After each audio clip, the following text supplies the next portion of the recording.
IT's official, Ben Carson just made history with his shocking new order. Liberals love a free lunch. Liberals hate working. They would rather have everything handed to them. Not anymore. Donald Trump's Department of Housing and Urban Development, under the direction of Ben Carson, is going to require people to work in order to receive free housing. In Trump's America, we aren't going to allow liberals to freeload. This has been a long time coming. After the Obama era, with all of the government benefits out there, why even bother getting a job or contributing to the economy? With all of these handouts, you'd almost have to be irrational to get a job. Fortunately, this is coming to an end.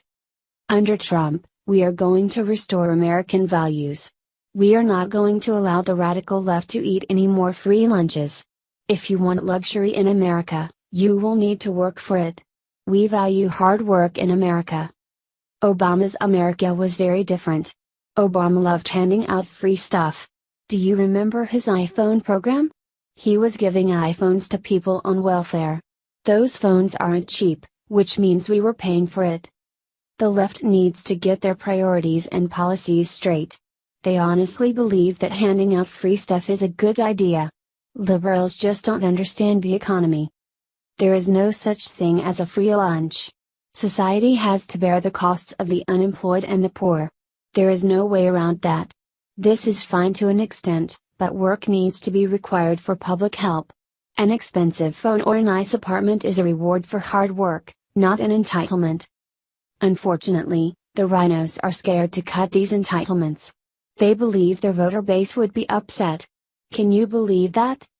It makes no sense, because Trump has shown the world that the silent majority does not want to pay for a free lunch.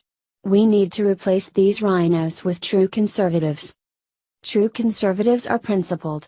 We don't abandon our convictions for a voter base. This is why we need term limits. This is why we need to drain the swamp. These career politicians are so detached. Meanwhile, the radical left and the corrupt Democrats are strategizing their next move. They are trying to shame the rhinos and the conservatives into abandoning the Trump policies. We aren't going to let that happen. The left is so lost. The liberals just don't know what to do with themselves. You can't tell because the mainstream media is ignoring actual news, like the recent Manchester bombings, in order to spin their bizarre narrative. Thank goodness we have Trump to fix our country. What do you think about this comment below? Trump just turned to the Pope Francis and said 6 words he will never forget. A lone American flag hung above the entryway to Pope Francis' Apostolic Palace in Vatican City on Wednesday as U.S. President Donald Trump arrived for the third leg of his tour of the world's great religions.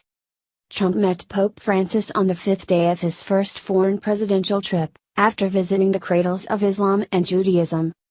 While their discussion will remain private, the president had a brief message for Francis as he left. "I won't forget what you said. It's such an honor," he said as he shook the pontiff's hand and posed for photos in the Sala del Trinito, the second-floor little throne room. "Thank you very much. This is such a great honor," Trump was later heard saying as he and Francis sat across a desk from each other to begin their talks in his private study. The Pope presented Trump with a medal with a picture of an olive tree and told him, "It is my desire that you become an olive tree to construct peace." Trump replied, "We could use peace." He tweeted on his way to the airport, "Honor of a lifetime to meet His Holiness Pope Francis. I leave the Vatican more determined than ever to pursue peace in our world." After they emerged from their talks, Francis was grinning from ear to ear as he met other members of the first family. "What do you give him to eat?" he asked Melania Trump in Italian, referring to the president's hulking size. "Patika?" "Pratica." A delighted Melania responded, laughing. Patika is a Slovenian nut roll dessert. The Pope blessed a rosary in her hand before greeting Ivanka Trump and her husband Jared Kushner, along with Secretary of State Rex Tillerson and other U.S. officials. Melania followed the papal meeting with a visit to a Vatican-owned children's hospital.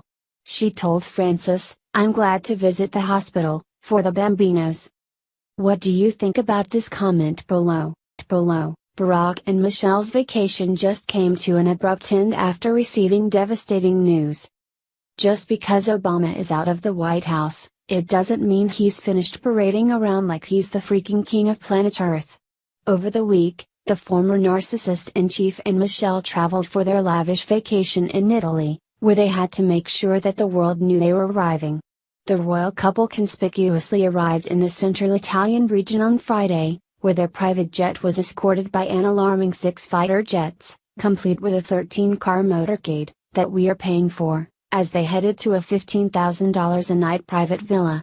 But unfortunately for Obama and his American-hating wife, they just had their entire opulent vacation completely wrecked, after receiving devastating news that even their endless stacks of money will be helpless to shield them from. Throughout his 2 terms in office, Obama and Michelle lived high on the hog thanks to the American taxpayers, as they jet set around on our dime with their luxurious excursions whenever their black little hearts had half an inkling. Obama exploited his presidential position by utilizing Air Force One as his personal taxi service to fly all over the world, while racking up a colossal amount of money to the tune of almost $1 billion that the American taxpayers had to foot the bill for. But now that Obama and his snotty wife are out of office, their narcissism and contempt for the American people are now coming back to bite them in the ass in a massive way. The Judicial Watch Group just announced their plans to sue the U.S. Division of Homeland Security, after the government agency flat out refused to react to the FOIA requests they made on March 24, 2017, where the watchdog group asked for all Secret Service records relating to Barack Obama's post-administration trips that he continues to take on our dime. From Judicial Watch. Judicial Watch announced that it obtained records from the Secret Service and the Air Force in response to Freedom of Information Act, FOIA, requests that show Obama family travel cost taxpayers a grand total of $99,714,527.82.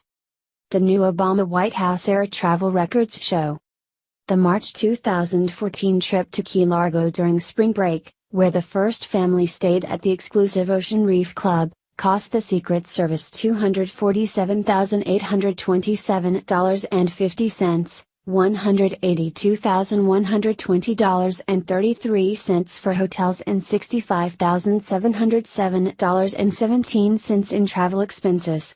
The total cost of that trip with previously released $885,683 and flight costs from the Air Force is $1,133,510.50. Other documents show that Michelle Obama's February 2015 Aspen vacation cost the Secret Service a total of $64,807.41, $47,109.28 for hotels, $3,559.43 in rental cars and $14,138.70 in other travel expenses. The total cost of the trip with $57,068.80 in flight costs from previously released Air Force records is $121,876.21. Judicial Watch released documents from the Air Force concerning the 2016 to 2017 Obama family Christmas trip to Honolulu showing 17.9 hours flying at $142,380 per hour, bringing the total flight cost to $2,548,602. Yes, you read that correctly. The Obamas leached a whopping $1 billion freaking dollars from Americans for all their lavish vacations. But Judicial Watch isn't quite done talking it to Barack and Michelle. They also announced this week that they have filed a Freedom of Information Act, FOIA, lawsuit against the U.S. Department of Homeland Security for Secret Service records associated with President Obama's movements, schedule, and activities since his departure from the White House. The lawsuit was filed in the U.S. District Court for the District of Columbia, Judicial Watch v. U.S. Department of Homeland Security, Number 1, 17 CV 00928, conservative fighters reported. Here's the information that Judicial Watch is seeking from the FOIA request, that the Secret Service still refuses to hand over, as reported by conservative fighters. All records of former President Barack Obama's movements, schedule, activities, and or meeting for January 21, 2017 through March 21, 2017. Such records include, but are not limited to, U.S. Secret Service schedules and activity reports. Although Obama is no longer in office, he continues to receive Secret Service protection at taxpayer expense. In January, the Obama family traveled to Palm Springs, California. The former president also spent a few weeks in French Polynesia. It looks like Obama's dirty deeds are finally coming to light, thanks to the determination of this watchdog group who has made it their mission to find the truth no matter how many of Obama's little minions stand in the way. Obama is such a massive disgrace to this nation. Not only did he commit treason throughout his time in office, but he continually showed how much contempt he held for Americans as he and his disgusting family jet set around on our dime, while at the same time lecturing Americans, who he views as mere peasants, about how they need to make sacrifices in life.